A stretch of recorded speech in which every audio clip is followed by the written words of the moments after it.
Hello student, welcome back my YouTube channel. तो आज की वीडियो में हम आपको लाभदायक कीट जिसे बेनिफिशियल इंसेक्ट कहते हैं, क्या होता है लाभदायक कीट और इसके उदाहरण क्या होते हैं और मनुष्य के लिए लाभदायक कीटों के क्या नाम होते हैं, उसको आज हम जानेंगे।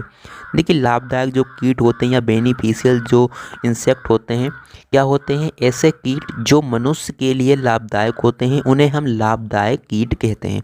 यानी कि जो मनुष्य के लिए किसी ना किसी तरह से फ़ायदेमंद होते हैं, उनको लाभ पहुंचाते हैं किसी ना किसी प्रकार से, तब हम उसे लाभदायक कीट कहते हैं। चलिए इसका उदाहरण देख लेते हैं, ऐसे कौन से लाभदायक कीट होते हैं।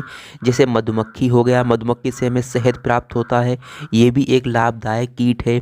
रेशम कीट, जिससे हमें रेशम प्राप्त होता है, तो ये भी इम्पोर्टेंट कीट है, लाभदायक कीट है। लाख कीट, ये भी एक इम्पोर्टेंट यानी कि महत्वपूर्ण कीट है, जिससे बटन शर्ट के बनाए जाते हैं और भी बहुत सारी चीज़ें बनाई जाती हैं। अभी हम आपको डिटेल से समझाएंगे, ठीक है। तो आदि यहाँ पर लिखा गया, यानी कि और भी हो सकते हैं कीट। अगला यहाँ पर जो हेडिंग लगाई रखी है, मनुष्य के लिए लाभदायक कीटों के नाम बताइए। यानी कि मनुष्य के लिए जो लाभदायक कीट हैं उनके नाम कौन कौन से हैं।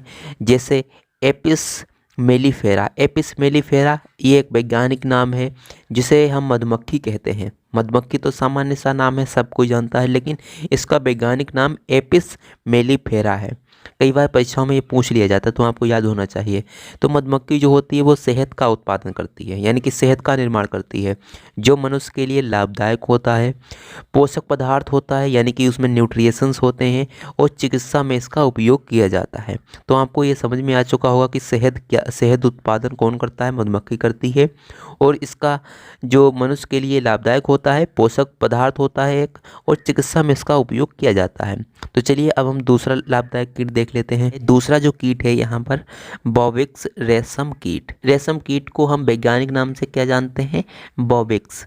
देखिए, रेशम जो कीट होता है ये शहतूत की पत्तियों पर पाया जाता है। जो शहतूत का पेड़ होता है उसकी पत्तियों पर ये पाया जाता है, और रेशम कपड़ा उद्योग में इसका उपयोग किया जाता है। यानी कि कपड़ा बनाने में रेशम कीट का अधिक से अधिक उपयोग किया जाता है। तो काफ़ी ज़्यादा इम्पोर्टेंट है रेशम कीट, मानव के लिए लाभदायक है।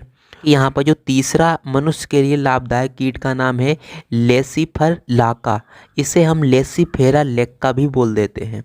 तो इसे हम लाख कीट के नाम से जानते हैं। ये झाड़ीदार पौधों के ऊपर पाया जाता है और किसका उत्पादन करता है, लाख का उत्पादन करता है। लाख बहुत जगह काम में आती है, चूड़ियाँ बनाने में, पालिश बनाने में, शर्ट के बटन बनाने में, और भी बहुत सारे इसके कार्य हो सकते हैं। ये लाख को राल के नाम से जानते हैं, लाख को हम राल के नाम से भी जानते हैं, जिसका उपयोग विभिन्न उद्योगों में किया जाता है। तो इस प्रकार से मैंने आज की वीडियो में आपको क्या बता दिया है, लाभदायक कीट क्या होते हैं, इसका क्या उदाहरण है, और मनुष्य के लिए लाभदायक कीटों के नाम कौन कौन से हैं। आई होप आप समझ गए होंगे इसको। तो चलिए अब हम मिलते हैं अगली वीडियो में, जब तक के लिए जय हिंद जय भारत।